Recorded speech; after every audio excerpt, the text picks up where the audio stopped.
எங்களோடு பேசுகிற இந்த அற்புதமான நேரத்துக்கு நாங்கள் வந்திருக்கிறோம். ஆண்டவர் எங்களோடு பேசுவீராக, உடைய வார்த்தைகளை அனுப்பி தருவீராக. எவ்வளி வாழ வேண்டுமென்று கடந்த காலங்களெல்லாம் எங்களோடு கூட போதித்து வந்த ஆண்டவர், இந்த நாளில் உடைய வார்த்தைக்காக நாங்கள் காத்திருக்கிறோம். எங்களோடு ஆண்டவர் பேசும். இயேசுவின் நாமத்தில் பிதாவே, ஆமேன், ஆமேன், ஆமேன். உட்காரலாம். நீதிமொழிகள் புஸ்தகம் 23ஆம் அதிகாரம் 18வது வசனத்தை நாம் எல்லாரும் அப்படியே எடுத்துக்கொள்ளலாம். நாம் எல்லாரும் சேர்ந்து அதை நாம் வாசிக்க போகிறோம். நீதிமொழிகள் புஸ்தகம் 23:18 வாசிக்கலாமா? நம்ம எல்லாரும். நிச்சயமாகவே முடிவு உண்டு, உன் நம்பிக்கை வீண் போகாது. ஹல்லேலூயா. நிச்சயமாகவே முடிவு உண்டு, உன்னுடைய நம்பிக்கை வீண் போகாது. நாம் எல்லாருக்கும் தெரிந்திருக்கிறபடி ஞானியாகிய சாலமோன் அநேகம் நீதிமொழிகளை சொல்லி தேவனுடைய வார்த்தைகளை நமக்கு தந்திருக்கிறார். அதில் முக்கியமான ஒரு வார்த்தை, தேவ ஜனங்களுக்கான வார்த்தை இது. நிச்சயமாகவே முடிவு உண்டு, உன்னுடைய நம்பிக்கை வீண் போகாது. If it is you have a bright future, ஆங்கிலத்தில் அப்படி போட்டிருக்கு. நிச்சயமாய் உனக்கு ஒரு பிரகாசமான எதிர்காலம் உண்டு அப்படின்னு ஆங்கில வேதாகமத்தில் இருக்கிறது. You have a bright future என்று சொல்லப்பட்டிருக்கிறது. எனவே தேவனை நம்புகிற, தேவன் மேலே நம்பிக்கை உள்ள ஆண்டவருடைய பிள்ளைகள் எல்லாருக்கும் தேவனுடைய வார்த்தை இப்படி வருகிறது. உன்னுடைய காரியங்கள் எல்லாவற்றுக்கும் ஒரு முடிவை உண்டாக்கி உனக்கான சிறப்பான எதிர்காலத்தை கர்த்தர் ஏற்படுத்தி நீ நம்புகிறபடி உனக்கு அற்புதமான காரியங்களை செய்வேன் என்று வாக்கு பண்ணுகிறதை கவனிக்கிறோம். இதை எழுதின சாலமோன் தாவீதினுடைய மகன். இவர் தாவீதுக்கு 19 ஆம்பளை பையங்க இருந்ததாக நாம் பைபிளில் படிக்கிறோம். தாவீதுக்கு 19 பையங்க இருந்ததாக, 8 மனைவிகள், 19 பையங்க, வேறு சில மறுமனையாட்டிகள் இருந்ததாகவும் பைபிளில் நாம் வாசிக்கிறோம். அதில் 19 நபர்களுடைய பெயர்கள் பைபிளில் போட்டிருக்கு. இதில் சாலமோன் 10வது ஆள். சாலமோனுக்கு முன்னாடி அந்த குடும்பத்தில் 9 பையங்க இருக்காங்க. இவர் தான் 10வது ஆள். இவருக்கு பின்னாடி 9 பையங்க இருக்காங்க. எனவே அந்த குடும்பத்தில் நடுவில் பிறந்தவன் சாலமோன். இவன் தாவீதினுடைய 10வது மகன். சமஸ்த இஸ்ரவேலின் ராஜாவாக இருந்து 40 ஆண்டுகள் இஸ்ரவேலை அரசாண்டவன். இவன் தன்னுடைய புஸ்தகத்தில், பைபிளில் இவனுடைய புஸ்தகங்கள் 3 புஸ்தகம் போட்டிருக்கு. ஒன்று பிரசங்கி, இன்னொன்று நீதிமொழிகள், அப்புறம் உன்னத பாட்டு. இதெல்லாம் நாம் வாசிக்கிறோம்.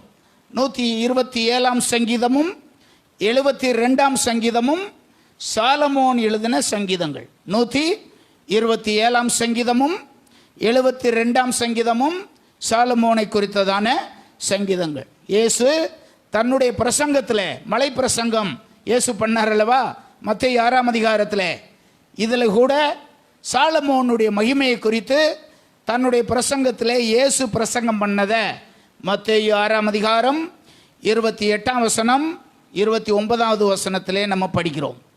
சாலமோனை குறித்து இயேசு சொன்னதை நாம் வாசிக்கிறோம். இவன் சமஸ்த இஸ்ரவேலை 40 ஆண்டுகள் அரசாண்டான். முதல் ராஜா சவுல், 2வது ராஜா தாவீது, இவன் 3வது ராஜாவாக இருந்து அரசாண்டான். சாலமோன் காலத்தில் தான் தேசத்தை அவன் மாகாணங்களாக பிரித்து ஒவ்வொரு மாகாணத்திற்கும் மணியக்காரரை நியமித்தான் அப்படின்னு போட்டிருக்கு. 30 மாகாணங்களாக தன்னுடைய தேசத்தை பிரித்தான். அந்த மணியக்காரருக்கு பொறுப்புகளை ஒப்பு கொடுத்தான். அவங்க வேலை என்ன அப்படின்னா, ஒவ்வொரு மணியக்காரர் என்று சொல்லப்படுகிற அந்த வரி வசூல் பண்ணுகிறவங்க ஒவ்வொரு மாதத்துக்கும் உரிய அரண்மனை தேவைகளை அவர்கள்தான் பூர்த்தி செய்ய வேண்டும். அவர்கள் தங்கள் மாகாணத்தில் உள்ள அந்த பகுதியிலே வரி வசூல் பண்ணி அரண்மனையிலே கொண்டு வந்து சேர்ப்பாங்க. 1000 மனைவிகளோடு வாழ்ந்த ஒரு அபூர்வ புருஷன் அவன். ஏராளமான பிள்ளைகளோடும் மனைவிகளோடும் அப்படி வாழ்ந்த அவன் அநேகம் நீதிமொழிகளை சொன்னவன். அநேக காரியங்களை செய்து முடித்தவன் என்று நாம் படிக்கிறோம். இவன்தான் தன்னுடைய வார்த்தையில் இப்படி சொல்லுகிறான், நிச்சயமாகவே முடிவு உண்டு, உன்னுடைய நம்பிக்கை வீண் போகாது. ஹல்லேலூயா. 24ஆம் அதிகாரத்திலேயும், நீதிமொழிகள் 24ஆம் அதிகாரத்திலேயும் 14 வசனத்தினுடைய கடைசி வரி இப்படி போட்டிருக்கு. 14ஆம் வசனத்தினுடைய கடைசி வரி, உன் நம்பிக்கை வீண் போகாது என்று சொல்லி. தேவனுடைய மக்கள் சில வேளைகளிலே இப்படி எண்ணுவோம். நாம் விரும்பாத சில காரியங்கள் நம்முடைய குடும்பத்தில் நடக்கும்போது, நம்முடைய வாழ்க்கையில் நடக்கும்போது, நாம் எல்லாரும் இப்படி யோசிப்போம், சிந்திப்போம், இதற்கு எப்போது ஒரு முடிவு உண்டு, இதுக்கெல்லாம் எப்போ ஒரு முடிவு உண்டு, இதற்கெல்லாம் எப்போது ஒரு முடிவு வரும், இந்த காரியத்துக்கு என்னைக்கு தான் ஒரு முற்றுப்புள்ளி நடக்கும் என்றெல்லாம் நாம் எதிர்பார்த்து காத்திருக்கிறது வழக்கமானது. என் கண்ணீருக்கு எப்போது ஒரு முடிவு வரும், என்னுடைய வறுமைக்கு எப்போது ஒரு முடிவு வரும், என்னுடைய கடன் பிரச்சனைக்கு எப்போது ஒரு முடிவு வரும், என் போராட்டத்துக்கு எப்போ ஒரு முடிவு வரும், என் வியாதியிலிருந்து எப்போ எனக்கு ஒரு முடிவு வரும், ஏன் எனக்கு இது சம்பவிக்க வேண்டும் என்று பல்வேறு கேள்விகளோடு ஒரு சிலர் இந்த இடத்துல இருக்கலாம். அப்படிப்பட்ட கேள்வியோடு கூட இருக்கிற உனக்கு ஆண்டவர் தம்முடைய வார்த்தையின் மூலமாக இன்றைக்கு பேசும்படி விரும்புகிறார். இப்படி ஆண்டவர் உன்னை பார்த்து சொல்கிறாரு, நிச்சயமாய் ஒரு முடிவு உண்டு, உன் நம்பிக்கை வீண் போகாது. ஹல்லேலூயா. இதை நாம் விசுவாசிக்கும்படியாக வேதத்தில் எத்தனையோ காரியங்களை ஆண்டவர் நமக்கு எழுதி வச்சிருக்கிறார். அவர்கள் ஆண்டவரை நோக்கி வந்தவர்கள் தான். ஆனால் இடையிலேயே ஏராளமான பிரச்சனைகள், போராட்டத்தினாலே நிறைய பாதிப்புகளை அவங்க சந்தித்தாங்க. ஆனாலும் முடிவில் நீங்கள் பார்த்தீங்கன்னா அவைகள் எல்லாவற்றையும் ஆண்டவர் மாற்றி அவர்களை கர்த்தர் பழைய நிலைமைக்கு கொண்டு வந்தார் என்பதை நம்ம பைபிளில் பார்க்கலாம். எனவே தான் ஆண்டவர் அப்படிப்பட்டவர்கள் எல்லாம் நமக்கு முன்னே நிறுத்தி இப்படி சொல்லுகிறார். சங்கீதம் 37:37 இப்படி சொல்லுகிறார், நீ உத்தமனை நோக்கி செம்மையானவனை பார்த்துரு, அந்த மனுஷனுடைய முடிவு சமாதானம். நீ உத்தமனை நோக்கி செம்மையானவனை பார்த்துரு, அந்த மனுஷனுடைய முடிவு எப்படிப்பட்டது? சமாதானமானது. ஹல்லேலூயா. ஒவ்வொரு ஆளாக நம்ம பைபிளிலிருந்து வேகமாக நான் சுட்டி காண்பிக்க விரும்புகிறேன். வித்தியாசமான சூழ்நிலையை கடந்தவர்கள், வித்தியாசமான சூழ்நிலையை கடந்து வந்தவர்கள், வாழ்க்கையில் எத்தனையோ கேள்விகள் அவங்களுக்கு நிறைய வந்திருக்கும், எத்தனையோ கேள்விகள் அவர்களுக்கு ஏராளமாய் அவர்களுக்கு வந்திருக்கும். இப்படிப்பட்ட சூழ்நிலையிலே வாழ்ந்த அவர்கள், தன்னுடைய வாழ்க்கையில் நிறைய பாதிப்புகளை சந்தித்த அவர்கள், அதுவரைக்கும் பூமியிலே மழையே பெய்யலை. நோவாவின் காலம் வரைக்கும் பனியிலே தான் எல்லாம் வளர்ந்ததை நாம் பார்க்குறோம். நோவா ஆதாமிலிருந்து 10வது தலைமுறையிலே பிறந்தவன் நோவா. ஆதாம், ஆதி மனிதனாகி ஆதாமிலிருந்து 10வது தலைமுறையிலே பிறந்தவன். ஆதாம், சேத், ஏனோஸ், கேனான், மகாலயேல், யாரேத், மெத்துசாலா, ஏனோக்கு, மெத்துசாலா, லாமேக்கு, நோவா. 10 பேர் சொல்லியிருக்கேன். ஆதாமிலிருந்து 10 தலைமுறைக்கு பின்னாடி பிறந்தவன் நோவா. அது வரைக்கும் மழையே பெஞ்சது கிடையாது. பூமியிலுடைய விளைச்செல்லாம் பனியில் தான் எல்லாம் விளைந்தது, பனியில் விளைஞ்சு. அப்படி தான் நடந்தது. அப்படி தான் இந்த பனி மலைகள் உருகி ஆற்றுல கூட தண்ணி வந்திருக்கலாம், ஆனால் மழை பெஞ்சது கிடையாது. அப்படிப்பட்ட சூழ்நிலையில் ஆண்டவர் நோவாவுக்கு தரிசனமாகி சொல்கிறாரு, பெரிய மழை வரப்போகுது. மழையே பார்க்காதவங்க யாரும் அதை நெஞ்சிருக்க மாட்டாங்க, நம்பியிருக்கவே மாட்டாங்க, யாருமே அதை நம்பியிருக்க மாட்டாங்க. அப்படித்தான் அங்கே நடந்தது. ஆனால் நோவா அதை நம்பினான். ஆண்டவர் சொன்னது கண்டிப்பாக நிறைவேறும் என்று சொல்லி அவன் நம்பினான். அந்த நம்பிக்கையினால தான் அவன் மழையை பார்க்கறதுக்கு முன்னாடி, பெய்யறதுக்கு முன்னாடியே ஒரு பேழையை அவன் உண்டாக்கினான். தேவனுடைய கட்டளை அவனை நோக்கி வந்தது. தேவ கட்டளை அவனை நோக்கி வந்தது, நீ இப்படிப்பட்ட ஒரு பேழையை செய்வாயாக அப்படின்னு வந்தது. 300 முழ நீளம், 50 முழ அகலம், 30 முழ உயரம். முழக்கணக்கில் தான் பைபிளில் போட்டிருக்கு. நோவாவினுடைய பேழையின் அளவு என்ன? 300 முழ நீளம், 50 முழ அகலம், 30 முழ உயரம். 300 முழம் என்றால் 450 அடி நீளம், 75 அடி அகலம், 45 அடி உயரம். இப்படி தான் நடந்துக்கு. எல்லாமே முழக்கணக்கில் தான் இருக்குது பைபிளில். இப்படிப்பட்ட ஒரு பெரிய கப்பலை நீ உருவாக்க வேண்டும், 450 அடி நீளமான பெரிய கப்பலை உருவாக்க வேண்டும் என்று சொன்னபோது அவன் அதை பார்த்திராவிட்டாலும் ஆண்டவருடைய கட்டளை கீழ்ப்படிந்து அதை செய்தான்.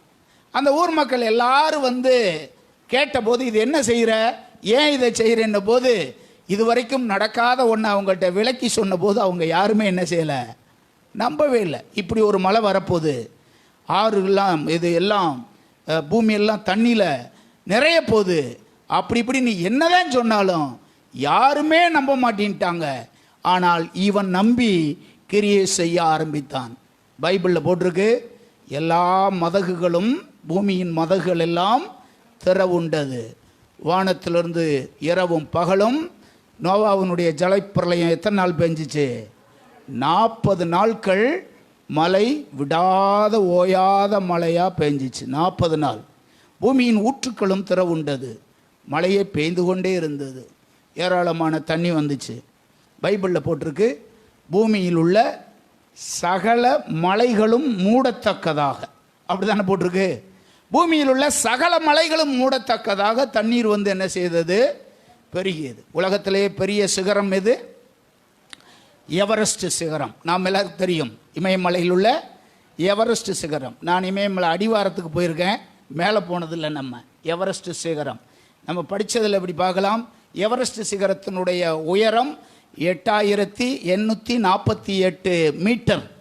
8848 மீட்டர் உயரமானது எவரெஸ்ட் சிகரம். அதெல்லாம் மூடத்தக்க அளவுக்கு தண்ணீர் பெருக்கெடுத்தது.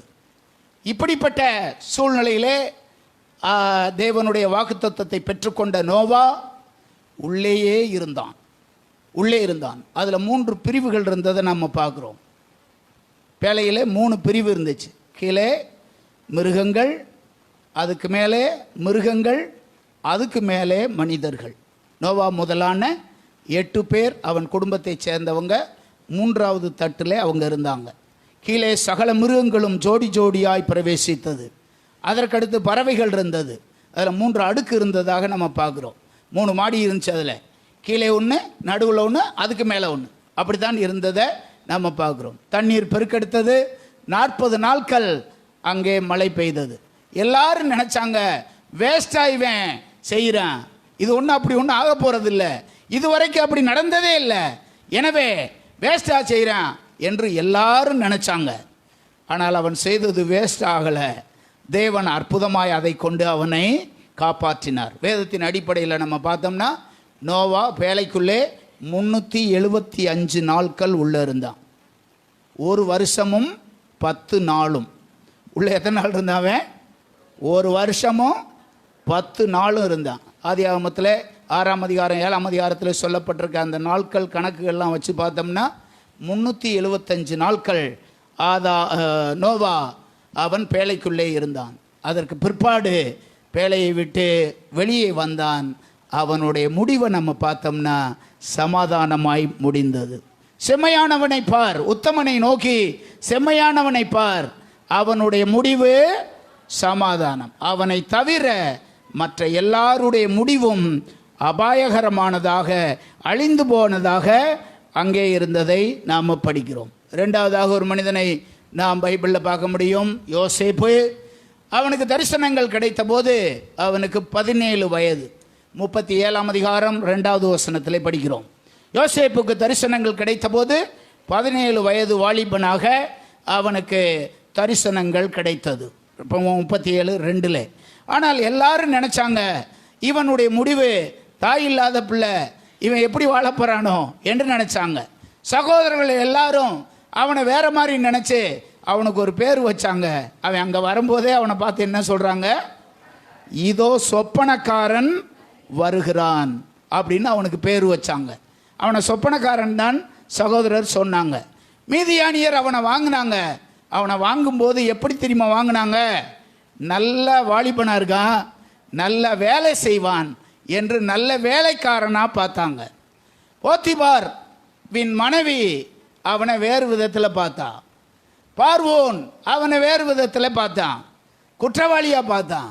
ஆனால் கர்த்தரோ அவனை தேசத்துக்கு அதிபதியாக பார்த்தார். தேசத்தின் அதிபதியாக ஆண்டவர் அவனை பார்த்து சின்ன வயசிலிருந்து அற்புதமாய் அதிசயமாய் அவனை கர்த்தர் நடத்தி வந்தார். ஹல்லேலூயா. இப்பொழுது அவனுடைய முடிவு எங்கே வந்து முடிந்தது, எப்படி முடிந்தது என்று நாம் 50ஆம் அதிகாரம் 18ஆம் வசனத்தில் பார்த்தோம்னா, ஆதியாகமம் 50:18 பார்த்தோம்னா, அவன் தன்னுடைய சகோதரர்கிட்ட இப்படி சொல்லுவான். பின்பு அவனுடைய சகோதரரும் போய் அவனுக்கு முன்பாக தாழ விழுந்து, நாங்கள் உமக்கு ஒரு காலத்தில் சொப்பனக்காரன் வருகிறான் என்று சொன்ன இதே சகோதரர் இன்னைக்கு எப்படி அவனை பார்த்து சொல்கிறாங்க, நாங்கள் உமக்கு அடிமை என்று அவங்க சொல்கிறத நாம் பார்க்குறோம். அப்படி தானே அவங்க சொன்னாங்க. இதெல்லாம் ஆண்டவர் என்ற ஒரு தேவன் அவனோடு கூட இல்லாவிட்டால் இதெல்லாம் ஒருபோதும் நடந்திருக்காது. ஹல்லேலூயா, நடந்திருக்காது. திடீரென பாதிக்கப்பட்டான் யோபு, திடீரென பாதிப்புக்குள்ளானான் யோபு. இந்த யோபு நல்லா இருந்தவன், சகல வசதியோடு பிள்ளைகளோடு குமாரத்திகளோடு இருந்தவன் தான். திடீரென அவனுடைய குடும்பத்தில் வந்த பிரச்சனை நாம் எல்லாருக்கும் தெரியும். அப்படிப்பட்டதாக இருந்தது. அவனை பார்க்குற எல்லா மக்களும் இப்படி போயிட்டானே, இந்த குடும்பம் இப்படி போயிடுச்சே என்று எல்லாரும் அவனை வேற மாதிரி பேசினாங்க. ஆனால் அவனுடைய உள்ளம் தேவனுக்கு செம்மையாய் இருந்தபடினால், நீ உத்தமனை நோக்கி செம்மையானவனை பார்த்துரு, அந்த மனுஷனுடைய முடிவை கர்த்தர் எப்படி மாற்றினாரா, சமாதானமாய் மாற்றினது போல 42ஆம் அதிகாரம் 12ஆம் வசனத்தில் படிக்கிறோம். யோபுவின் புஸ்தகம் 42:12 படிக்கிறோம். யோபுவின் முன் நிலைமையை காட்டிலும் அவனுடைய பின்னிலைமையை கர்த்தர் ஆசீர்வதித்தார். இதுதான் அவனுடைய முடிவு. அதான் அவனுடைய முடிவு. அடுத்த மனுஷன் தாவீதுக்கு நாம் வருகிறோம். இந்த தாவீதும் கூட 8 குமாரரில் ஒருவன், ஈசாயின் குமாரராக இருந்தான். இவன் வாலிபனாக இருந்தபோது ராஜாவாக இருந்தவன் சவுல். இந்த சவுல் தேவனாலே அபிஷேகிக்கப்பட்டு 22வது வருஷத்திலே அவனுடைய அரசாட்சி நல்லது அல்ல என்று கர்த்தர் கண்டு, அவனுடைய 22வது வருஷத்திலேயே தாவீது என்கிற வாலிபனை ஆண்டவர் ராஜாவாக அபிஷேகம் பண்ணினார். சவுல் அரசாட்சி பண்ணி கொண்டிருந்த போதே 22 வருஷம் ஆயிருக்கு. இப்போ தாவீதை கர்த்தர் ராஜாவாக ஏற்படுத்தினார். 16ஆம் அதிகாரம் 13ஆம் வசனத்திலே 1 சாமுவேலில் படிக்கிறோம். 17ஆம் அதிகாரத்துக்கு வருகிறோம். அந்த அபிஷேகத்திற்கு பிற்பாடு 17ஆம் அதிகாரத்திலே கர்த்தர் தந்த வல்லமையோடு அவன் கோலியாத்தை கொல்லுவதை படிக்கிறோம். 16 அபிஷேகம், 17 கோலியாத்தை தாவீது கொல்லுகிறான். 18ஆம் அதிகாரத்திலே நம்ம படிக்கிறோம், இஸ்ரவேலின் ஜனங்கள் எல்லாரும் கூடி இப்படி பாடுவாங்க, தாவீது சவுல் கொன்றது 1000, தாவீது கொன்றது. இப்படி இஸ்ரவேலின் ஸ்திரீகள் பாட்டு பாடுவாங்க. இதை கண்ட சவுல் எப்படியாவது இவனை கொன்றுவிட வேண்டும் என்று எத்தனம் பண்ணுவதை நாம் படிக்கிறோம். எப்படியாவது இவனை கொன்றாக வேண்டும் என்று சவுல் தாவீதை விரட்டி பிடிப்பதை நாம் படிக்கிறோம். 19ஆம் அதிகாரம் முதல் வசனம் படிங்க. 1 சாமுவேல் 19:1 பாருங்க. தாவீதை கொன்று போடும்படிக்கு சவுல் தன் குமாரனாகிய யோனத்தானோடும் தன் ஊழியக்காரர் எல்லாரோடும், எத்தனாவது அதிகாரம்? 19:1. இதை முதல்ல பிளான் பண்ணுறான். தாவீதை கொன்று போடுறதுக்கு பிளான் பண்ணுறான். இப்போ அதுக்கு அடுத்த அதிகாரம் முதல் வசனம் பாருங்க, 20:1 பாருங்க. இதில் என்ன பண்ணுறான் பாருங்க. தாவீது ராமாவுக்கு அடுத்த ஓடி போய் வந்து, அதுக்கு அடுத்தெல்லாம் நீங்கள் பார்த்தீங்கன்னா தாவீது எங்கேயுமே நடந்து போக மாட்டான், எங்கே பார்த்தாலும் ஓடுறவனாக தான் இருப்பான். இவனுடைய ஓட்டம் இப்போது எதுக்காக? உயிர் தப்பிச்சா போதும்னு தான் ஓடுவான். 19ஆம் அதிகாரத்தில் சவுல் பிளான் பண்ணுவான். 20ஆம் அதிகாரத்தில் ஓட்டத்தை பிடிச்சவன் இவன். 21ஆம் அதிகாரம் இப்போ வருவோம். அடுத்து 22ஆம் அதிகாரம் வருவோம். 22 முதல் வசனம் பாருங்க.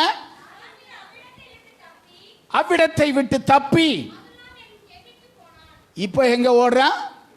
பூரா நீங்க பாத்தீங்கன்னா ஏறத்தாழ 18 ஆண்டுகள் ஓடிக்கிட்டே தான் இருப்பான். 18 வருஷம் ஓடிக்கிட்டே தான் இருப்பான். இதுதான் தாவீதினுடைய ஜீவியம். ஒருத்தன் உயிர் தப்பிக்க ஓடிக்கிட்டே இருக்கான், ஒருத்தன் எப்படியாவது அவனை பிடிச்சு கொல்லணும்னு ஓடிக்கிட்டு இருக்கான். இதுதான் தாவீதினுடைய வாழ்க்கையிலே நடந்ததை நாம் பார்க்குறோம். இப்பொழுது 26:1 வருவோம். 26ஆம் அதிகாரம் முதல் வசனம் பாருங்க. ஊரார் சவுலிடத்தில் வந்து எசிமோனுக்கு எதிரான அகிலா மேட்டிலே இப்போ ஒரு இடத்துல ஒளிஞ்சுக்கிட்டு இருக்கான். பைபிளில் நீங்கள் இதை பூரா பார்த்தீங்கன்னா ஓடுவதும் ஒளிவதும் பதுங்குவதும் இதுதான் தாவீதினுடைய ஜீவியத்தினுடைய ஒரு காரியமாக இருந்தது. இப்படித்தான் நடந்தது. ஆனால் ரொம்ப நாள் வரைக்கும் ஆண்டவர் அப்படி ஓட அவனுக்கு விடலை. ஒரு சந்தர்ப்பத்தில் தாவீதும் அப்னேரும் 26:1 அப்னேரும் அவனோடு கூட 3000 பேரும் இணைந்து கொண்டு தாவீது இருக்கிற இடத்த சுற்றிடுவாங்க. அவங்க பூரா சுற்றி பார்த்துட்டு இன்று இரவு நம்ம இங்கே தங்குவோம், இந்த இடத்துல தான் அவன் பதுங்கி இருக்கான், எப்படியாவது அவனை பிடித்து விடுவோம் என்று ஒரு இடத்துல வந்த உடனே சவுலோடு 3000 பேர் சேர்ந்து ஒரு இடத்துல இருப்பாங்க. அன்றுதான் ஒரு அற்புதமான காரியத்தை கர்த்தர் செய்வார் தாவீதுக்கு. தாவீது தூரமான இடத்திலிருந்து சவுல் படுத்திருப்பதையும் அவனோடு கூட 3000 சேனை இருப்பதையும் கண்டு தூரமாயிருந்த அவன் வந்து நேரே பாளையத்துக்குள்ளே வந்து சவுலுக்கு பக்கத்தில் இருந்த ஈட்டியையும் தண்ணீர் செம்பையும் சத்தம் போடாமல் எடுத்துகிட்டு போயிடுவான். தாவீதோடு கூட இருந்த ஒருத்தன் சொல்லுவான், அப்னேர், அவன் சொல்லுவான், தாவீதே, உன் எதிரியே இன்னைக்கு கர்த்தர் உன் கையில் ஒப்படைச்சிட்டாரு, இந்த ஈட்டியை எடுத்து இப்போவே அவனை குத்தி போட்டுருவோம், நீ நிம்மதியாக இருக்கலாம் அப்படின்னு சொல்லுவான். அப்பொழுது தாவீது எப்படி சொல்லுவான்? கர்த்தர் அபிஷேகம் பண்ணவரை நாம் என்ன செய்யக்கூடாது? தொடக்கூடாது என்று சொல்லி அந்த ஈட்டியை மட்டும் எடுத்துக்கிட்டு சவுலுடைய அந்த தண்ணி குடிக்கிற அந்த செம்பையும் எடுத்துட்டு தூரமான இடத்துக்கு போய் அங்கேருந்து சவுண்டு கொடுப்பான். ராஜாவே, என்னை தேடி வந்தீர், உம்முடைய ஈட்டியும் உம்முடைய தண்ணீர் செம்பும் என் கையில் இருக்குது, உண்மை எனக்கிட்ட கையில் கர்த்தர் ஒப்பு கொடுத்தாரு, நீர் தேவனால் அபிஷேகப்பட்டவர்ன்ற ஒரே காரணத்தினால உன்னை தொடாமல் வந்துட்டேன். இதை கண்ட உடனே விரட்டி வந்த சவுலு அவனை பார்த்து இப்படி சொல்லுவார், என் குமாரனே, நீ ஆசீர்வதிக்கப்பட்டவன், நீ பெரிய காரியங்களை செய்வாய், நீ மென்மேலும். கடைசி வசனத்தில் அப்படி தான் போட்டிருக்கு. 26ஆம் அதிகாரம் கடைசி வசனத்தில் அப்படி தானே சொல்லுவார், என் குமாரனாகிய தாவீதே, நீ ஆசீர்வதிக்கப்பட்டவன், நீ பெரிய காரியங்களை செய்வாய், மென்மேலும் நீ பலப்படுவாய். இதற்கு பிற்பாடு நீங்கள் பார்த்தீங்கன்னா சவுல் மரித்து போவான். சவுல் மரிச்சிருவான். 31ஆம் அதிகாரம் 4ஆம் வசனத்துக்கு வந்தோம் என்றால் சவுலுடைய மரணத்தை குறித்து அங்கே எழுதப்பட்டிருக்கிறது. அடுத்து 2 சாமுவேலின் புஸ்தகம் 3ஆம் அதிகாரம் முதல் வசனத்திலே நம்ம பார்த்தோம்னா 2 சாமுவேல் 3ஆம் அதிகாரம் முதல் வசனத்திலே சவுலின் குடும்பத்துக்கும் தாவீதின் குடும்பத்துக்கும் நெடுநாள் யுத்தம் நடந்தது. தாவீது வர வர பலத்தான், சவுலின் குடும்பத்தாரோ வர வர பலவீனப்பட்டு போனார்கள். நீ செம்மையானவனை பார், அவனுடைய முடிவு சமாதானம். ஹல்லேலூயா. வாழ்க்கை சூழ்நிலைகள் வித்தியாசமாக இருக்கலாம், வித்தியாசமான காரியங்கள் குடும்பத்தில் நடக்கலாம். ஆனால் முடிவிலே அவர்களெல்லாம் ஜெயத்தை பெற்றுக்கொண்டாங்க, முடிவிலே அவர்களெல்லாம் ஆசீர்வாதத்தை பெற்றுக்கொண்டாருங்க. இவங்க எல்லாருமே தேவன் பேரிலே பற்று கொண்டவர்கள் தான், தேவன் மேலே நம்பிக்கை வச்சவங்க தான். ஆனால் வாழ்க்கையிலே சில சூழ்நிலைகள் வித்தியாசமாய் நடந்தது. ஆனாலும் கர்த்தர் அவர்களை கைவிடவில்லை என்று நாம் அறிந்து கொள்கிறோம். ஆண்டவர் அவர்களை கைவிடவில்லை என்று நாம் அறிந்து கொள்கிறோம். சங்கீதம் 9ஆம் சங்கீதம் 18ஆம் வசனத்திலே நம்ம பார்க்கிறோம் அல்லவா, 9:18 இப்படி வாசிக்கிறோம் அல்லவா, அங்கே இப்படி போட்டிருக்கு, எளியவன் என்றைக்கும் மறக்கப்படுவது இல்லை, சிறுமைப்பட்டவர்களுடைய நம்பிக்கை ஒருபோதும் கேட்டு போவது இல்லை. 22ஆம் சங்கீதம் 4ஆம் வசனம் 5வது வசனத்தில் படிக்கிறோம். 22, 4, 5 வசனங்களை படிக்கிறோம். எங்கள் பிதாக்கள் உம்மிடத்தில் நம்பிக்கை வைத்தார்கள், நம்பின அவர்களை நீர் விடுவித்தீர், உம்மை நோக்கி கூப்பிட்டு தப்பினார்கள், அவர்கள் உம்மை நம்பி வெட்கப்பட்டு போகாமல் இருந்தார்கள். ஹல்லேலூயா. பைபிளில் நடுவசனம் எதுன்னு சொல்லியிருக்கேன்? பைபிளில் நடுவசனம் எது? 118ஆம் சங்கீதம் 9ஆம் வசனம் தான் நடுவசனம். பைபிளில் நடுவசனம் எது? 118ஆம் சங்கீதம் 9வது வசனம். அதில் ஆண்டவர் எப்படி தெரியுமா எழுதி வச்சிருக்காரு? பிரபுக்களை நம்புவதை பார்க்கிலும் உன் நம்பிக்கை யார் மேலே இருக்கணும்? கர்த்தர் பேரில் இருக்கணும். 9ஆம் வசனத்தில் பார்க்குறோம், மனுஷனை நம்புவதை பார்க்கிலும் கர்த்தர் பேரில் பற்றுதலாக இருப்பது நலமானது. ஹல்லேலூயா. சிலர் ரட்சிக்கப்பட்டு வந்த புதுசிலே எல்லா காரியத்துக்கும் ஆண்டவர் மேலே நம்பிக்கை உள்ளவங்களாக இருப்பாங்க, ரட்சிக்கப்பட்டு வந்த புதுசில். ஆனால் நாட்கள் சொல்ல சொல்ல கொஞ்சம் கொஞ்சமாக அந்த நம்பிக்கை குறைஞ்சிக்கிட்டே வரும், கொஞ்சம் கொஞ்சமாக அது குறையும். அப்படி குறைந்து கடைசியில் நம்பிக்கையே இல்லாமல் போனவங்களும் இருக்காங்க. ஆனால் தேவனுடைய பிள்ளைகளாகிய நீங்களும் நானும், பைபிளில் ஒரு வசனம் போட்டிருக்கு, ஆரம்பத்தில் கொண்ட நம்பிக்கையை முடிவு பரியந்தம் விடாமல் நாம் பற்றி கொள்ளணும். 3ஆம் அதிகாரம் எபிரேயர் புஸ்தகம் 14ஆம் வசனத்தை பாருங்க. எபிரேயர் புஸ்தகம் 3ஆம் அதிகாரம் 14வது வசனத்தை பாருங்க. நாம் ஆரம்பத்தில் கொண்ட நம்பிக்கையை முடிவு பரியந்தம் உறுதியாய் பற்றி கொண்டு இருப்போமானால் கிறிஸ்துவின் இடத்தில் பங்குள்ளவர்களாக இருப்போம். ஆரம்பத்தில் கொண்ட நம்பிக்கையை முடிவு பரியந்தம் அந்த நம்பிக்கையை விட்டு போகவே கூடாது. ஏனென்றால் பைபிளில் போட்டிருக்கு, நிச்சயமாகவே முடிவு உண்டு, உன் நம்பிக்கை வீண் போகாது. ஹல்லேலூயா. ஆரம்பத்தில் கொண்ட நம்பிக்கையை உறுதியாய் பற்றி கொள்ள வேண்டும். அடுத்து அதே புஸ்தகத்தில் 10ஆம் அதிகாரம் 23ஆம் வசனத்தில் ஒரு வசனம் இருக்கு பாருங்க. 10ஆம் அதிகாரம் எபிரேயர் நிருபம் 10ஆம் அதிகாரம் 23வது வசனத்தில் ஒரு வசனம் இருக்கு, அல்லாமலும் நம்முடைய நம்பிக்கையை அறிக்கையிடுகிறதில் அசைவில்லாமல் உறுதியாய் இருக்க கடவோம் அப்படின்னு போட்டிருக்கு. நம்முடைய நம்பிக்கையை அறிக்கையிடுகிறதில் நாம் எப்படி இருக்க கடவோம்? உறுதியாய் இருக்க கடவோம்.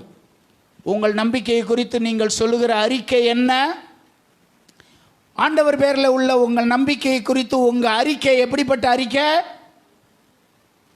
ஆண்டவர் பேரில் உங்கள் நம்பிக்கை குறித்து உங்கள் அறிக்கை எப்படிப்பட்டதா இருக்கு? எல்லாவற்றையும் இழந்த நிலைமையில் யோபுவுடைய அறிக்கை 19ஆம் அதிகாரம் 25ஆம் வசனத்தில் இப்படி அறிக்கையிடுவான். எல்லாமும் இழந்த நிலைமையில், பிள்ளைகளை இழந்து, சொத்தை இழந்து, வீட்டை இழந்து, சுகத்தை இழந்து, எல்லாத்தையும் இழந்த நேரத்தில் அவன் எப்படி தெரியுமா அறிக்கையிடுறான்?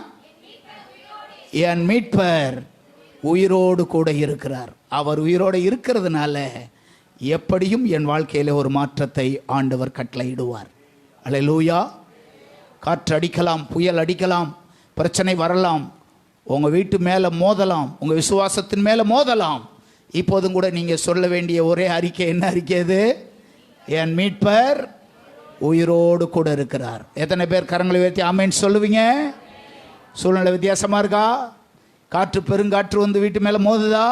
உன் விசுவாசத்தை அசைக்க பார்க்குதா? பிரச்சனைகள் அதிகமாக கூடுதா? பெரு வெள்ளம் வருதா? வீட்டு மேலே மோதுதா? நீங்கள் அறிக்கையிட வேண்டிய ஒன்று, யோபு அறிக்கையிட்டது போல, எந்த நம்பிக்கையும் அற்று போனவன் இப்படி பார்த்து சொல்கிறான், எது எப்படிப்பட்டதா நடந்தாலும் என் மீட்பர் உயிரோடு கூட இருக்கிறார். ஹல்லேலூயா. என் மீட்பர் உயிரோடு கூட இருக்கிறார், நிச்சயமாய் எனக்கான காரியங்களை அவர் செய்வார். ஹல்லேலூயா. சாத்ராக், மேஷாக், ஆபேத்நேகோட அறிக்கை எப்படி இருந்துச்சு? தானியேல் 3ஆம் அதிகாரம் 17ஆம் வசனத்தில் எப்படிப்பட்ட அறிக்கை அது? அவங்க எப்படி அறிக்கையிட்டாங்க? 3:17 நம்ம படிக்கிறோம், நாங்கள் ஆராதிக்கிற எங்கள் தேவன் எங்களை தப்புவிக்க. இவங்களுக்கு முன்னாடி ஒன்று காரியம் இருக்கு, பெரிய சூளை, எரிகிற சூளை இருக்கு. அந்த சூளையை பார்த்துட்டு அவங்க சொல்றாங்க, நாங்கள் ஆராதிக்கிற எங்கள் தேவன் எங்களை தப்புவிப்பதற்கு வல்லவராக இருக்கிறார். இவங்க சொல்றதை பார்த்துட்டு ராஜாவுக்கு கோபம் வந்து இன்னும் 7 மடங்கு அதை அதிகமாக்குறான். அதெல்லாம் பார்த்ததுக்கு பின்னாடி தான் இவங்க சொல்றாங்க, நாங்கள் ஆராதிக்கிற ஆண்டவர் எங்களை தப்புவிப்பதற்கு வல்லவராக இருக்கிறார். அக்கினி சுவாலை போல சூழ்நிலையை கடந்து வர்றீங்களா? அக்கினியை போன்ற ஒன்றை நீங்கள் கடந்து வர வேண்டியிருக்கா? ஏசாயா 43 ஆண்டவர் சொல்வாரல்ல, அக்கினி ஜுவாலை உன் பேரில் பற்றாதபடிக்கு நீ நம்பி இருக்கிற உன் ஆண்டவர் உனக்கான அற்புதமான காரியங்களை உனக்காக அவர் செய்வார். ஹல்லேலூயா. இந்த நம்பிக்கையோடு இவங்க இப்படி இவங்க அறிக்கையிடுறாங்க பாருங்க, நாங்கள் ஆராதிக்கிற தேவன் எங்களை தப்புவிப்பதற்கு வல்லவராய் இருக்கிறார். அப்படிதான் அவங்க அறிக்கையிடுறாங்க. வாலிபனாகிய தாவீது கோலியாத்துக்கு முன்னாடி போய் நிற்கிறான். 1 சாமுவேல் 17ஆம் அதிகாரத்தில். அவனோ பெரிய ராட்சதன், 6 முழமும் 1 ஜானும். அவனை மாதிரி ஆள் இப்போ கிடையாது உலகத்தில், பார்த்துருக்கவே நம்ம மாட்டோம். 9 அடிக்கு உயரமானவன், 9 அடிக்கு மேலே உயர்ந்தவன். அவனிடத்துல கேடகம் உண்டு, அவனிடத்தில் ஈட்டி உண்டு, அவனிடத்தில் பரிசை உண்டு. இவ்வளவு பெரிய ஆயுதங்களோடு அவன் நிற்கிறான். இஸ்ரவேலர்கள் எல்லாரும் தினந்தோறும் அவனை வந்து பார்க்குறாங்க. தினந்தோறும் காலையிலும் மாலையிலும் வந்து அவன் பேசுவான். எப்படி பேசுவான்? உங்களில் யாராவது ஒரு ஆள் வாங்க, என் கூட மோதுங்க, என்ன செய்யுங்க, உங்களுக்கு நாங்கள் அடிமையாக இருப்போம். இப்படி தான் 40 நாள் சொல்லிக்கிட்டு இருப்பான். இந்த தாவீது சும்மா அங்கே போனவன், இவன் கையில் ஒன்றுமே இல்லை. ஆனால் ஒரு அறிக்கை இடுறான் பாருங்க. 1 புஸ்தகம் 17ஆம் அதிகாரம் 4வது வசனம், 45வது வசனம். அது வாசிப்பா. தாவீது பெலிஸ்தனை நோக்கி, நீ பட்டயத்தோடும் ஈட்டியோடும் கேடகத்தோடும் வருகிறாய், நானோ நீ நிந்தித்த இஸ்ரவேலின் இராணுவங்களின் தேவனாகிய கர்த்தருடைய நாமத்திலே வருகிறேன். 45ஆம் வசனம். அது 45வது வசனம், நான் அப்படித்தான் வருகிறேன் அப்படின்னு சொல்லிட்டு அந்த மனுஷனை பார்த்து இப்படி பேசுறது அடுத்த வசனத்தில் இருக்கும். இன்றைய தினம் கர்த்தர் உன்னை என் கையிலே ஒப்பு கொடுப்பார். நமக்கு விரோதமாக இருக்கிற பெலிஸ்தர்களை போன்ற பிரச்சனையை பார்த்து நம்ம இப்படி தான் பேசணும். உனக்கு விரோதமாக நிற்கிற பெலிஸ்தன் போன்ற பிரச்சனை பெருசாக இருக்கும், அதுக்கு முன்னாடி நீ சின்னதாக இருப்ப. எப்படி மேற்கொள்வோம் என்று நமக்கு தெரியாது. அதை பார்த்தோன்னே பிரம்மாண்டமாக இருக்கும், தாண்டவே முடியாத சூழ்நிலையில் இருக்கும். இப்படிப்பட்ட நேரத்திலையும் தாவீது தன்னுடைய விசுவாசத்தை அறிக்கை பண்ணுறான் பாருங்க. தன்னுடைய விசுவாசத்தை அவன் எப்படி அறிக்கை பண்ணுறான்? நான் இன்றைக்கு உன்னை நான் என்ன செய்வேன், கர்த்தர் உன்னை என் கையிலே ஒப்பு கொடுப்பார். இப்படி தான் அவன் தன்னுடைய அறிக்கையை அப்படி தான் செய்வான். இவன் அறிக்கையை ஆண்டவர் பார்த்தாரு, இந்த விசுவாசத்தை ஆண்டவர் பார்த்தாரு, இந்த விசுவாசத்தை கனம் பண்ணினாரு. கர்த்தர் அவனுக்கு நல்ல முடிவை ஆண்டவர் கட்டளையிட்டார். ஹல்லேலூயா. என்னாகமம் 13ஆம் அதிகாரத்துக்கு இப்போது வருவோம். தேசத்தை வேவு பார்க்கும்படி 12 கோத்திரத்துக்கும் ஒரு கோத்திரத்துக்கு ஒரு ஆளாக எடுத்து மோசே யோசுவா ஜனங்களை வேவு பார்ப்பதற்காக அனுப்புவான். மோசே அனுப்புவான். 12 பேர் போவாங்க. 40 நாட்கள் தேசத்தை சுற்றி பார்ப்பாங்க. அனுப்பினவன் மோசே. 12 பேர் போவாங்க, ஒரு கோத்திரத்துக்கு ஒரு ஆள் போவாங்க. தேசம் எல்லாத்தையும் அவங்க சுற்றி பார்ப்பாங்க. சுற்றி பார்த்துட்டு 10 பேர் முதல்ல வருவாங்க. அந்த 10 பேர் முதல்ல வந்தவங்க என்ன சொன்னாங்கன்ற வார்த்தை 28ஆம் வசனத்திலிருந்து 33ஆம் வசனம் வரைக்கும் உள்ள வசனத்தில் இருக்கும். என்னாகமம் 13ஆம் அதிகாரம் 28 to 33 பார்த்தீங்கன்னா 10 பேர் வருவாங்க. 10 காரியத்தை இவங்க சொல்லுவாங்க. 28 முதல் 33 வசனத்தில் நீங்கள் படித்து பார்த்தீங்கன்னா இவங்க சொன்ன 10 காரியங்கள் இங்கே போட்டிருக்கோம். அதில் மொதல் காரியம் என்ன தெரியுமா? அந்த தேசத்திலே குடியிருக்கிற ஜனங்கள் பலவான்கள், பட்டணங்கள் அரணிப்பானவைகள், மிகவும் பெரியவைகள். அங்கே ஏனாக்கியரை கண்டோம். அடுத்த வசனம் அந்த இடத்துல போட்டிருக்கு, அமலேக்கியரையும் கண்டோம். ஏத்தியரும் எபூசியரும் எமோரியரும் மலைநாட்டில் குடியிருக்கிறார்கள். கானானியர் கடல் அருகேயும் யோர்தான் நண்டையிலேயும் அவர்கள் குடியிருக்கிறார்கள் என்றார்கள். அடுத்த வசனத்துக்கு வாங்க. அமர்த்தி, இவன் சொன்ன காரியம் பின்னாடி போட்டிருக்கோம்.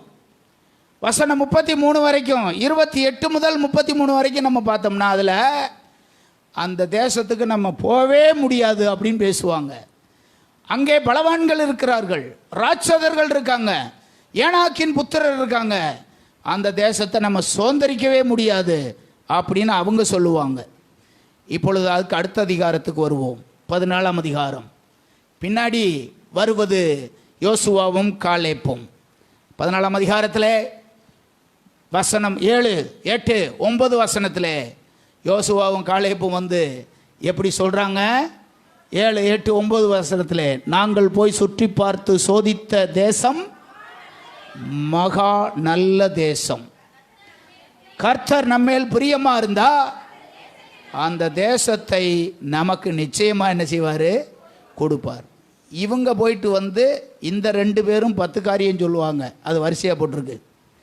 அந்த 10 பேரும் 10 காரியம் சொல்லுவாங்க. அந்த 10 பேர் சொன்ன அந்த 10 காரியத்தினாலே எல்லா இஸ்ரவேலரும் நம்ம கானானுக்கு போக முடியாதுன்ற முடிவுக்கு வந்துடுவாங்க. ஆனால் இவங்க 2 பேர் வந்து ஒரு 10 காரியம் சொல்லுவாங்க. கர்த்தர் நம்மோடு கூட இருந்தால் நிச்சயமாக இந்த தேசத்துக்கு நாம் என்ன செய்யலாம்? போகலாம். இந்த சொன்னாங்க பாருங்க 2 பேர், இவங்க 2 பேரும் அந்த தேசத்துக்குள்ளே போனாங்க. அவநம்பிக்கையாக சொன்னாங்கல்ல, அந்த 10 பேரும் அவங்க அந்த தேசத்துக்குள்ளேயே போகலை. அவங்க வார்த்தையின்படியே நாங்கள் போக முடியாதுன்றாங்கல்ல, அவங்க இடையிலேயே செத்து போயிட்டாங்க. நாங்கள் போகலாம்னு ஒருத்தன் சொன்னாங்க பாருங்க 2 பேர், அவங்க 2 பேரும் போய் அங்கே சுதந்திரித்து கொண்டாங்க. இப்பொழுது நாம் என்ன செய்யணும்? நம்முடைய வார்த்தையிலே நாம் நம்பியிருக்கிற அந்த நம்பிக்கையை உறுதியாய் பற்றியிருக்கிற அந்த நம்பிக்கையை உறுதியாய் அறிக்கையிடணும். நாம் ஹல்லேலூயா. நம்முடைய நம்பிக்கையிலே அறிக்கையிடுகிறதுலே நாம் எப்படிப்பட்டவங்களாக இருக்கணும்? உறுதியாக இருக்க வேண்டியது அவசியமானது. ஆரம்பத்தில் கொண்ட நம்பிக்கையை கடைசி வரைக்கும் உறுதியாக என்ன செய்யணும்? பற்றி கொள்ள வேண்டியது அவசியமானது. 2 ராஜாக்கள் 6ஆம் அதிகாரத்துக்கு இப்போது வருவோம். எலிசா வேலைக்காரனை பெனாதாத்தின் படைகள் சூழ்ந்திருந்ததை இந்த பகுதியிலே நம்ம படிக்கிறோம். எலிசா வேலைக்காரன் இவர்கள் 2 பேரையும் பெனாதாத்தின் சேனை சூழ்ந்திருந்ததை நாம் படிக்கிறோம். இதில் சூழ்ந்திருந்த இந்த படையை வேலைக்காரன் பார்த்துட்டு 15ஆம் வசனத்தில் இப்படி சொல்லுவான். எப்படி சொல்லுவான்? ஐயோ ஆண்டவனே, நாம் என்ன செய்வோம்? இனி நாம் தப்பவே முடியாது அப்படின்னு வேலைக்காரன் சொல்லுவான். 2 ராஜாக்கள் 6ஆம் அதிகாரம் 15ஆம் வசனத்தினுடைய கடைசி பகுதி. அவன் அப்படி சொல்லுவான்.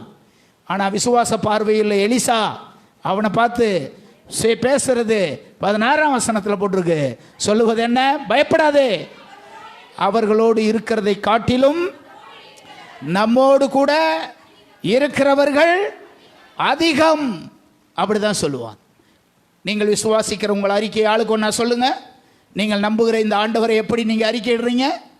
நீங்கள் நம்புகிற இந்த ஆண்டவரை நீங்கள் எப்படி விசுவாசிக்கிறீங்க? நீங்கள் எப்படி இதை உங்களுடைய அறிக்கையில் நீங்கள் அதை எப்படி விசுவாசிக்கிறீங்க?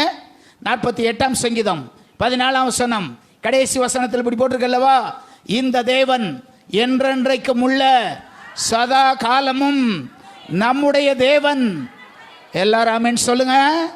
மரண பரியந்தம் உன்னை நடத்துவார். ஹல்லேலூயா. 47ஆம் சங்கீதம் முதல் வசனத்தில் நம்ம படிக்கிறோம் அல்லவா, 46:1 படிக்கிறோம் அல்லவா, தேவன் நமக்கு அடைக்கலமும் பலனும் ஆபத்து காலத்தில் அனுகூலமான துணையுமானவர். ஆகையால் பூமி நிலை மாறினாலும் மலைகள் சமுத்திரத்தில் சாய்ந்து போனாலும் அதன் ஜலங்கள் பெருக்கினால் கொந்தளித்து பொங்கி அதன் பெருக்கினால் பர்வதங்கள் அதிர்ந்தாலும் நாம் பயப்பட மாட்டோம். ஹல்லேலூயா. ஆண்டவர் என் கூட இருக்கிறார். எத்தனை பேர் ஆமென் சொல்லுவீங்க? ஹல்லேலூயா. இந்த தேவன் என்றென்றைக்கும் உள்ள சதா காலமும் நம்முடைய தேவன். உன்னை மீட்டெடுத்த ஆண்டவர், குழியிலிருந்து உன்னை தூக்குனவர், விக்கிரக வணக்கத்திலிருந்து உன்னை வெளிக்கொண்டு வந்தவர், உன் நம்பிக்கையிலிருந்து அதிலிருந்து உன்னை விடுதலையாக்கி கொண்டு வந்த கர்த்தர் இடையிலேயே உன்னை விட்டுட்டு போக மாட்டாரு. மரண பரியந்த உன்னை நிச்சயமாய் நடத்துவார். 138 சங்கீதம் 8 நம்ம எல்லாருக்கும் தெரிஞ்ச வசனம் இருக்கல்லவா? கர்த்தர் எனக்காக யாவையும் செய்து அவர் முடிப்பார். ஹல்லேலூயா. இப்படியாக உங்கள் அறிக்கை இருக்கட்டும். இப்படியாக உங்கள் அறிக்கை என்ன செய்யட்டும்? அப்படி இருக்கட்டும். உங்கள் அறிக்கை அப்படியே இருக்கட்டும். உங்கள் சூழ்நிலை வித்தியாசமாக இருக்கலாம். நீங்கள் மற்றவங்கள்ட்ட பேசும்போது எப்படி பேசுங்க? உங்கள் அறிக்கையை வெளிப்படுத்துறது மாதிரி பேசுங்க. 1 பேதுரு 3:15 பவுல் சொல்லுவார், பேதுரு சொல்லுவார்ல, 1 பேதுரு 3:15 இப்படி சொல்லுவார், உங்களில் உள்ள நம்பிக்கையை குறித்து உங்களிடத்தில் விசாரித்து கேட்கிற யாவருக்கும் சாந்தத்தோடும் வணக்கத்தோடும் உத்தரவு சொல்ல எப்போது நீங்கள் எப்படி இருக்கணும்? எதை குறித்து சொல்கிறதுக்கு ரெடியாக இருக்கணும்? உங்களில் உள்ள நம்பிக்கை குறித்து மற்றவங்கள்ட்ட சொல்கிறதுக்கு, உங்களிடத்தில் விசாரித்து கேட்குறவங்கள்ட்ட சொல்கிறதுக்கு, உங்களிடத்தில் விசாரித்து கேட்குறவர்களிடத்தில் சொல்லுகிறதுக்கு எப்போது நீங்கள் எப்படி இருக்கணுமா? சாந்தமாக ஆயத்தத்தோடு நீங்கள் இருக்க வேண்டியது அவசியமானது. ஹல்லேலூயா. அப்போஸ்தலன் பவுல் எப்படி சொல்றார் பாருங்க, ரோமர் 5:5 இப்படி சொல்றார் பாருங்க.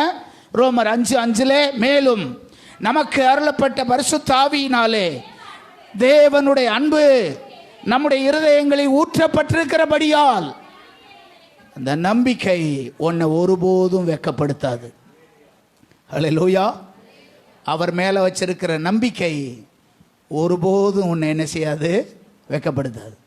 இந்த நம்பிக்கை ஆபிரகாம்கிட்ட எப்படி இருந்துச்சு பார்த்தீங்களா? வேலைக்காரங்கள்ட்ட இப்படி சொல்லுவான், ஒரு இடத்துல வந்து அவங்களை நிறுத்திட்டு இப்படி சொல்லுவான், நானும் பிள்ளையாண்டானும் கர்த்தருக்கு பழி செலுத்திட்டு நாங்கள் 2 பேரும் என்ன செய்வோம்? திரும்பி வருவோம். இப்படி தான் அவன் சொல்லுவான். 22ஆம் அதிகாரம் 6ஆம் வசனம் ஆதியாகமத்தில். அவங்க எல்லாத்தையும் பார்த்து சொல்கிறான். அது வேலைக்காரங்க எத்தனை பேரும் தெரியாது, அங்கே நின்றுக்கிட்டு இருக்காங்க எல்லாரும். இவனுக்கு மனசுக்குள்ளே தெரியும், நாம் இப்போ பழி செலுத்த போகிறோம், குமாரனை பழி செலுத்த போகிறோம். ஆனால் தன்னுடைய அறிக்கையில் அவன் அவங்கள்ட்ட வேலைக்காரங்கள்ட்ட என்ன சொல்கிறான்?